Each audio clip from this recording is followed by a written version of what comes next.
Aloha, it's Dave Lawrence. How you doing? A big mahalo for checking this out. We are down at the Hullabaloo in downtown Honolulu, Nu'uanu Avenue, and I've got one of the stars of the show who also was doing another gig over on Maui as part of his two-date tour of the island, so to speak, and with an ensemble he has never really played with before coming to Hawaii. It's Jon Cleary following up our phone call. Aloha, mahalo, my brother. Thank you for having us here.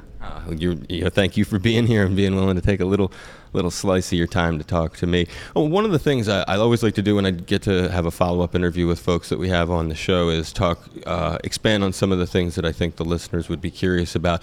We talked about the fact that you had relatives who had been gone from England and had New Orleans in some ways be a part of their life. Tell me a little bit more about who those folks were, because that obviously ended up having a big influence on what happened to you. A little bit of your first picking up of the New Orleans culture. My Uncle John, great painter, great musician, songwriter, and sort of a colourful character in the family. He was a traveller. He would just disappear for years at a time, and then we'd come back and we'd hear all these stories of adventures. He'd been living in a cave in the Sahara Desert at one point and was working sardine boats in the Mediterranean. And then we got a postcard one day, came through the mail with a ball of cotton attached to it, and it was from New Orleans, and he was in New Orleans. And so every once in a while he would send me letters from New Orleans, and I was about 10 years or 11 years old, and these letters would be giant letters written on great big pieces of paper, little illustrations, and he'd talk about Professor Longhair and the Mardi Gras Indians and the Zulu parade. And how old were you when you were getting these? About 10 or 11 or 12, something like that, just a kid. And I can remember him packing before he left because he couldn't bear to leave his 45s behind, and so he packed a suitcase full of records and one pair of jeans.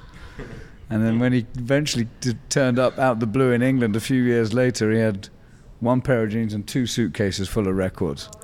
And so he was my inspiration for everything that I do, and still is. So that's where I learned about Professor Longhair and Snooksy Eaglin and Clifton Chenier and a lot of the guys that I later ended up working with and becoming friends of mine. But I first heard their names on old records from the 50s. So that family member gets the credit, and that's really the route that this English cat gets to develop a love for New Orleans. Well, my mum loved New Orleans jazz. My dad was in a skiffle band in the 50s, so he knew all the Lead Belly. I grew up learning Lead Belly songs from him. My grandmother was a singer back in the old days. It was called Sweet Dolly Daydream, was her stage name. And she liked all the Fats Waller 1930s, 1940s stuff. And so when we'd all get together as a family, everyone would bring, everyone would meet, and they'd all bring plastic bags full of records and say, well, you got to check this tune out, and a tune we're going, everyone would listen, oh yeah, and it's, well, you think that's good, check this one out, someone else would have another tune. So there was just always music and music being discussed, and then everyone would have a few drinks and a nice meal, and then the guitars would come out, and so yeah, just lots of music. So I grew up around music. They were players too? Musicians too, yeah. My dad played, I had 3 uncles that played. And even the ones that weren't musicians were music lovers and had strong... Uncle John? Uncle John, yeah. What did he play? Guitar. And then Uncle Bruce played guitar and fiddle and mandolin. And my Uncle Steve played fiddle and mandolin, piano, guitar, and they all sang. Yeah. I got an Uncle Steve. He didn't do that, though. He was in the Air Force, I think. What was your first major hero that when you got there, because we talked about some of the, he's Bonnie Raitt, Taj Mahal, Dr. John, folks that the cat grew up being into through these stories that we're talking about. What was the first major hero that you got to interact with, do stuff with, that really made an impression on you? Dr. John, really. Dr. John. I lived in New Orleans for 2 years. When I went there, I thought I was maybe going for a couple of weeks. I ended up staying there for 2 years before I had to get out because my visa had expired. But in that time, I was really listening and just learning, and I was lucky enough to get to hear James Booker a lot. And James Booker was one of the best piano players that ever came out of the city of New Orleans, and he was a big influence on Dr. John and Anne Toussaint too. So I got to learn a lot of stuff from him. And then when I left and went back to England, Dr. John came over, and I ended up by a series of accidents playing guitar in his band. So weird that it happens back there and not in New Orleans. I know. But I played guitar in his band, and then we would switch around, and I would play some piano and he would play some guitar. And then I came back to New Orleans, and at that point I started working with the old cats. So I got the first cat I really got hired to play with was Earl King. So the year you first moved there was what? 1980, something like that. 81, okay. And I've only been there once, Jazz Fest 94. Had an amazing time, though. Never forget the experience of days and days of being in there. The outside of New Orleans, of course, a big part of what has influenced the culture, the Bayou, Cajun culture. There's this wilderness, if you will, that surrounds the city in some ways. Have you gone out and had crazy wilderness adventures where the other aspects of Louisiana have made an impact on you? Oh, yeah. Yeah, we go out to Lafayette and go and hear Zydeco bands at Slim's Waikiki Lounge. And Slim's Waikiki Lounge, they call it?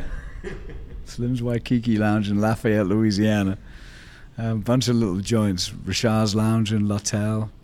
Go see Bouzou Chavi and John Delafoe's. And I used to see, first time I went out to Lafayette, I was lucky enough to see Canray Fontenot before he died, the old fiddle player. Clifton Chenier, I saw a bunch. Yeah, I love good Zydeco music. Do you have a good time when you step away from New Orleans? I guess I'm saying, have you bonded with the rest of the state? Do you think to yourself, man, there's some really wild times out in the wilderness there, or with that, or that have made as equal an impression on you as your times in the city? Yeah. I mean, it's very close and it's very different. People think, generally speaking, that Cajun and Creole culture are the same thing, but they're very, very different.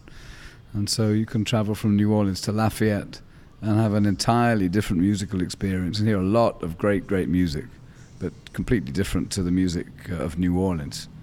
Yeah, no, I've had a great time. I love going out to the bayous and the swamps. On the opposite end of what influences you and also makes you happy for listening purposes, purely recreation, who are the British artists that mean a lot to you? Boy, that's a hard question. I don't generally like British artists. I mean, I left there and got the hell out of there. Love it with the accent, listening to him say that. It's good stuff. No, English pop music's dreadful. I mean, I liked all the punk stuff when I was about 15, 16, when that Sex Pistols and all those bands came out. Yeah, man, 14 years old, but that stuff came out. That was your first band? What was your first band? What was your first record, first concert? Even if you're embarrassed by it, I'll tell you mine, so don't be shy. Yeah, I'm trying to think. The first record, early Beatles records. I liked the Beatles when I was a little kid. What was it, like The Clash or something like that? I used to like going to see The Clash. Yeah, I had all those records. Yeah. What about the first concert? You can't remember what your first concert was? Well, I would get taken out to gigs all the time by my family when I was little. I mean, I started going to gigs when I was about 4 years old, so just little local things in pubs or different family bands. We had 3 band leaders in the family with different bands, so we'd go to see those bands and sit in. So we were always going to gigs. When I was about 13 or 14, I guess I saw Rykuda in London. That was pretty hip. And we go and see reggae bands. For us, that was the black music we had access to in England. I remember seeing Culture when they came from Jamaica in 1976, and the English reggae bands like Matumbi and Steel Pulse. They were great bands too. We'd see the Revolutionaries, see Gregory Isaacs, we'd see a whole bunch of Jamaican acts. I've never stopped loving reggae music. That's what I listen to at home for pleasure, is reggae music. Oh, and reggae is the #1 selling form of music in the islands, yeah? Doesn't surprise me at all, yeah. I like the old reggae, though. I like rocksteady. And the roots. Yeah, the music that sounded like it came from a Caribbean island before they sort of developed a bigger audience. Before the dance hall and stuff. Yeah. I like the stuff that was coming out of R&B. Me too. Yeah. Yeah. I like Alton Ellis and the old Jimmy Cliff. I like Alton Ellis. Hey, it's cool, man. We all have different strokes. That's what makes the world go round, brother. Thank God we can all be a little different. On that funk thing, a follow-up thing as we wrap it up with you, you had a line that was kind of cool in the interview. We said something like, because I love funk too, and we were kind of bonding on funk and milking artists for great stories, which we like to do. And you were saying, I'm sort of a funk detective, is the way you described yourself. Outside of New Orleans funk, are you as big a fan? And what are some non-New Orleans funk bands? And I'll just give you one you could just to throw into your head, like old 70s Kool and the Gang. Do you like that? Yeah, I like some of that stuff with some reservations. Yeah. So I mean, I really don't. So it's more of a New Orleans funk. Well, funk is, when you talk about funk in New Orleans, it's a slightly different use of the word. I mean, a Dixieland band can be funky in New Orleans. Grooves that are 100 years old are funky. Right. And really, we're just talking about syncopation and a certain different thing. It's not so much bell bottoms and afros and going yow, sort of 4 times in the song. So I like I do like, I like some Bar-Kays records, and Sly Stone I really dig. If it's not really the genre of funk, because there's a lot of stuff that I really didn't like in that way. I'm not a big Parliament Funkadelic fan particularly. That was the one I was going to ask. Some of that stuff to me just doesn't sound funky. James Brown? Oh, I like James Brown, yeah. I like it if it's really funky. The funk as a phenomenon, as a marketing label or whatever, that's a bit silly. I just like funky music, and for me, a funky music can be something out of an old record from a Benny Moré record from Havana in the 50s, or it could be a Kid Ory record from the 30s, or it could be a Sly Stone record from the 70s, or a Meters track, or an Alan Toussaint thing, or it could be the school band that parades past my front door getting ready for Mardi Gras, playing a little funk arrangement of a tune. So it's more hard to define quality. I mean, you can actually break it down and say funk is syncopation, or it's flat in the thirds or the fifths, and you can actually get scientific about it. But above and beyond that, there's a certain thing that's funky. And when you live in New Orleans, you're immersed in the deep end of the funk. And so a lot of what passes for funk elsewhere seems pretty straight when you're coming out of a New Orleans context. Yeah, that is a different sort of root of it, because it's kind of like with jazz too, because there's that, it's kind of a crossroads with those two genres in so many ways. Yeah, I think so. It's an attitude as much as anything else. There is a lot of different funk though, because that's what I was wondering when I was thinking, because I love, as you can probably imagine, I'm a little younger too, so I grew up in a different generation. So I love P-Funk. I'm more the old Funkadelic, if anything, like the very first records. Eddie Hazel, the guitar player they had. I mean, there are just certain little things about that stuff, but I know what you mean. It's a whole different thing. What you do is very organic. And as a final note, you got to work with 3 big names that we mentioned in your last interview: Bonnie Raitt, Taj Mahal, Dr. John. And I've noticed that you have this ability to sort of gel with people that's real special. You probably have learned some really, really important things along the way. If you were to think of those 3 cats and just think, well, there is a lesson I've learned from one of them about either persistence, drive, something about the tenacity that is required to stay in this business and be creative and viable so long. Is there anything you could point to from one of those cats that you've picked up that you maybe have implemented in your life? Well, all 3 of them I learnt from, really, and done lots of other people too. I think, the most important thing is that you got to walk up on stage and deliver the goods every time you play. And so you have to dig down deep inside you and get that inspiration, because every gig has to be good.